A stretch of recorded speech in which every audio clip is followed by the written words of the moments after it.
but man. but this game showed me just how flawed your team is and how things have still not changed about your team. Even going to the new play caller, the flags. You still have an issue when it comes to flags. And situationally, I didn't like you broke it down. That play at the end. I didn't like that play. When you do that against the Eagles, you do that against the 49ers, they're going to make you pay. And those are the two teams standing in your way. You have to play clean football, and you all are still dealing with that issue. You're still not playing clean football. And the defense, we look at this defense, we like, this is a top 5 defense. And they were getting destroyed.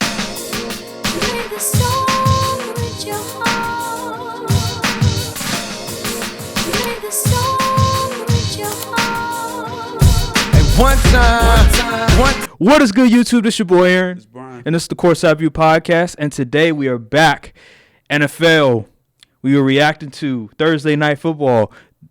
Easily the best Thursday Night Football of the year, and Yes. to no surprise, because when you allow teams to have a 7-day break, pretty much, just like a regular week, guess what? You're gonna have a good product. It's not going to be one of those terrible snooze fest type of games because the players are rested like normal, and this should be the move going forward. But unfortunately, NFL, they're not going to do that. Anywho, Thursday Night Football, Cowboys versus Seahawks. What an entertaining game from start to finish. It's got a high-scoring game. Yeah. I love to see that for betting I reasons. didn't, but I did, I know you're a Cowboys fan, but I mean, I won a lot of money. I ain't gonna lie. Every parlay that I had on that game hit.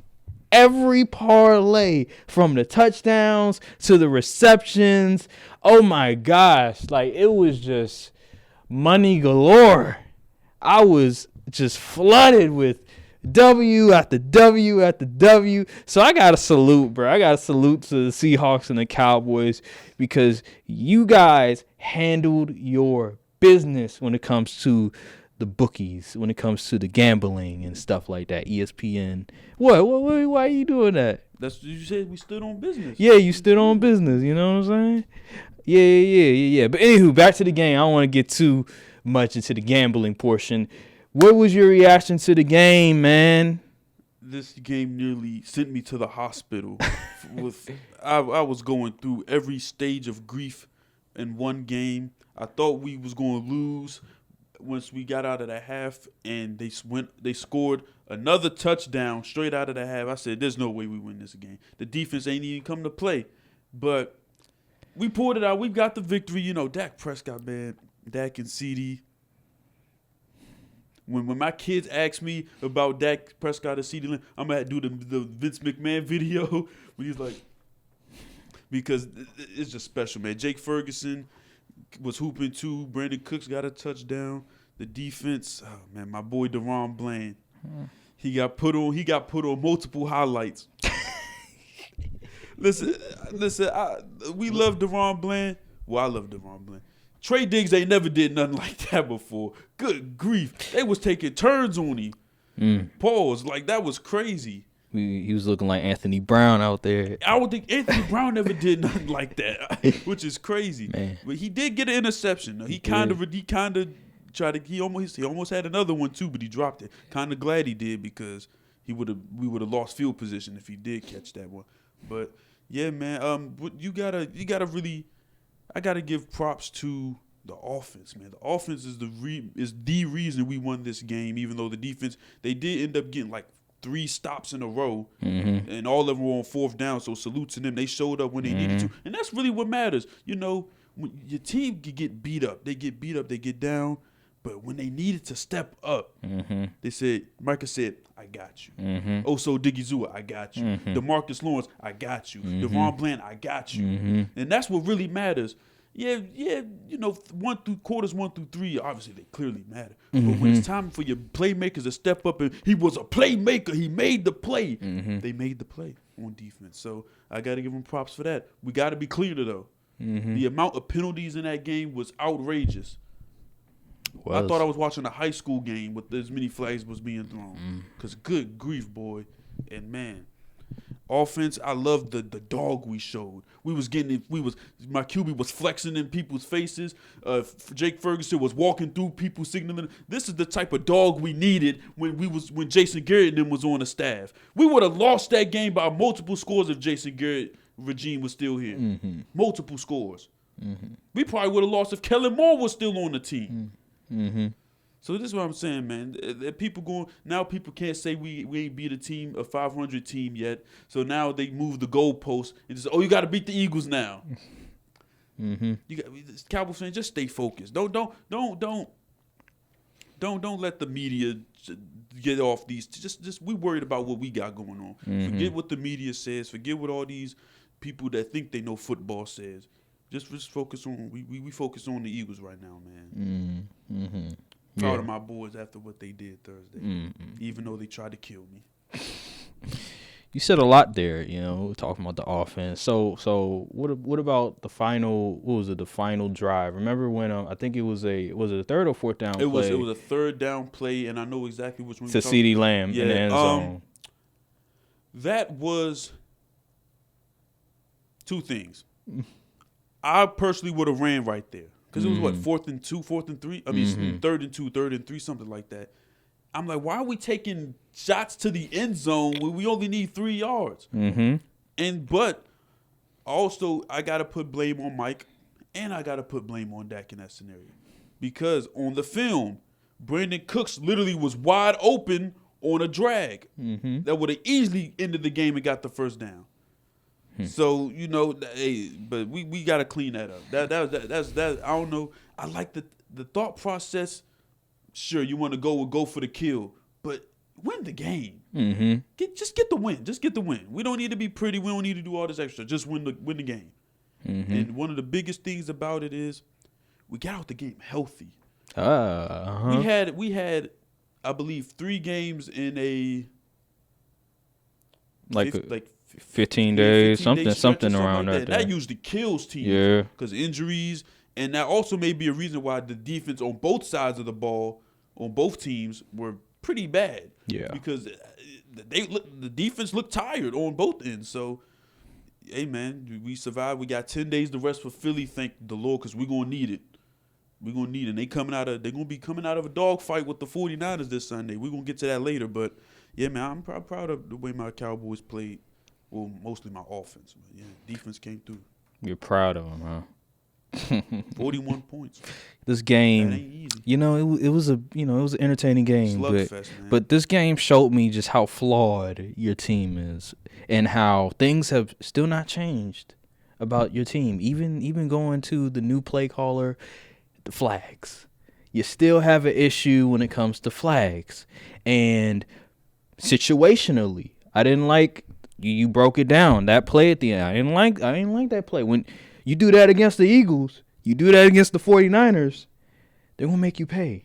And those are the two teams standing in your way. You have to play clean football, and you all are still dealing with that issue. You're still not playing clean football. And the defense, we look at this defense, we like, this is a top 5 defense. And they were getting destroyed. Top 5 defense. They were getting destroyed on motion every single time. And guess what the 49ers do?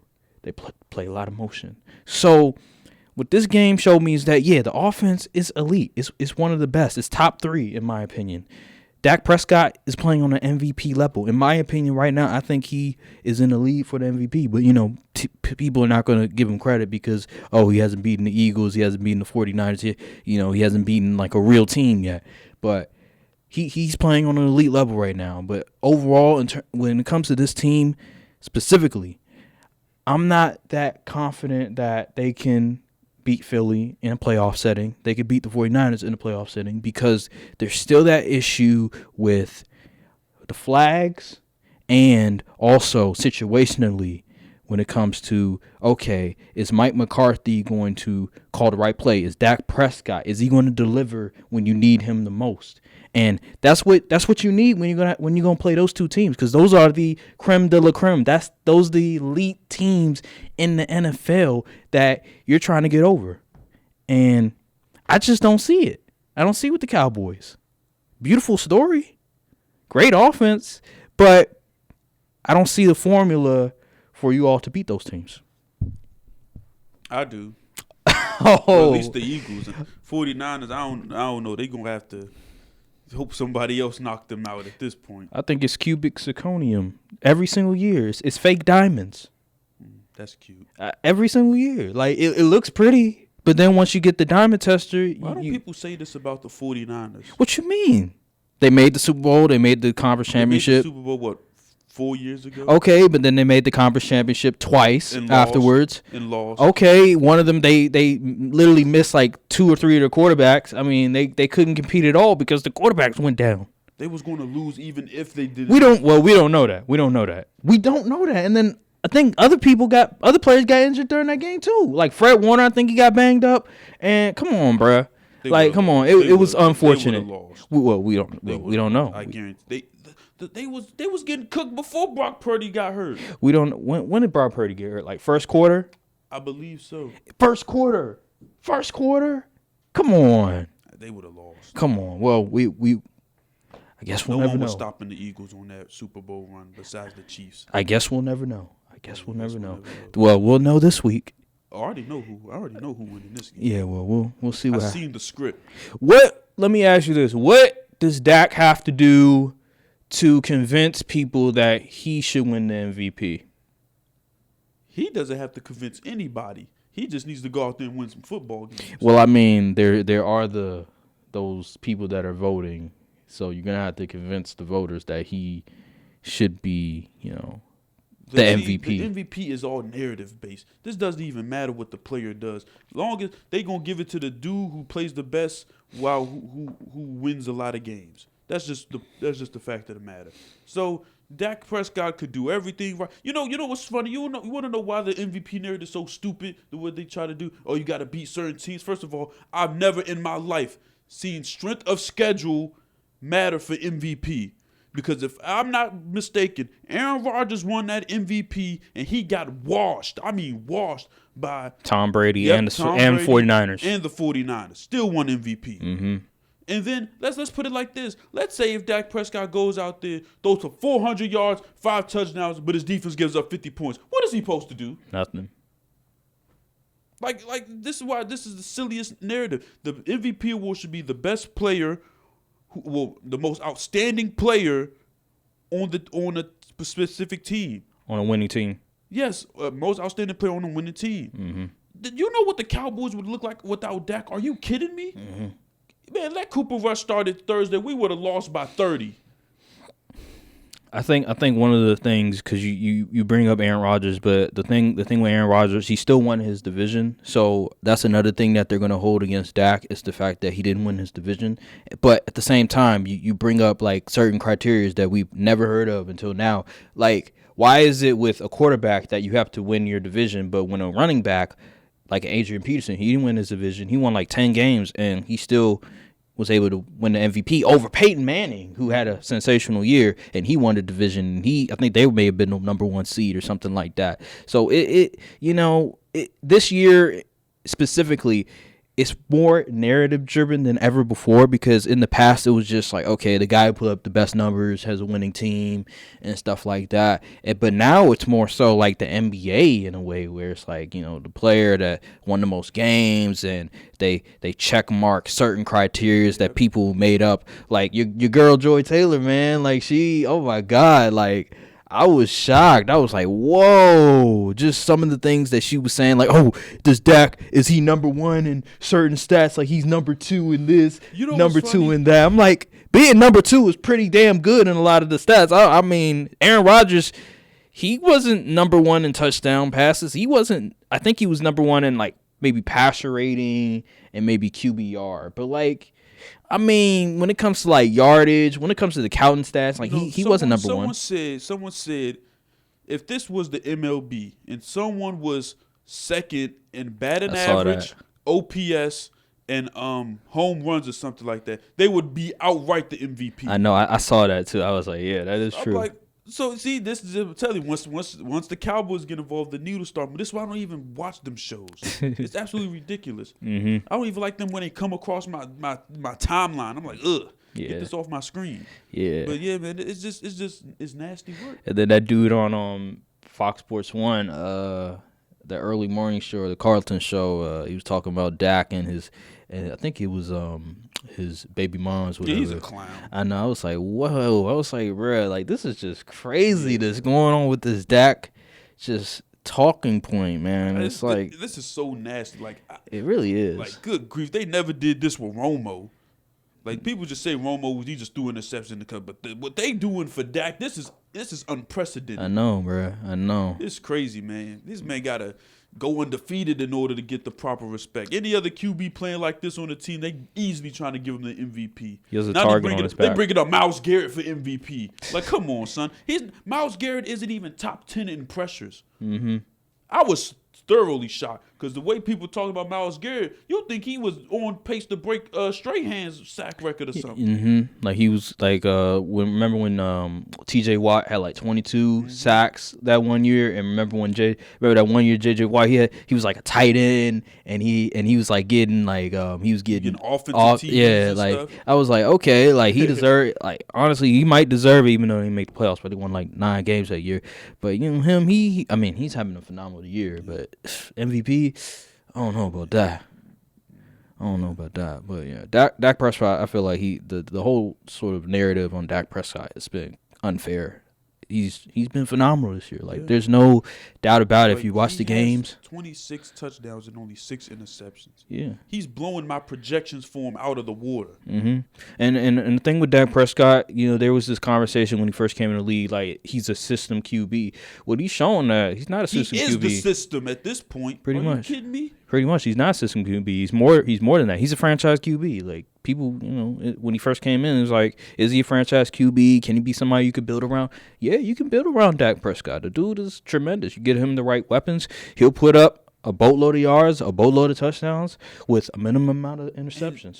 And the thing is, he has developed so much as just a QB. Like you know how good you have to be for Aaron Rodgers of all people to just give his unasked opinion about you on a platform like the Pat McAfee show. Dak Prescott wasn't even mentioned in the segment, and he went out his way and said, you know, Dak is one of my favorite QBs to watch.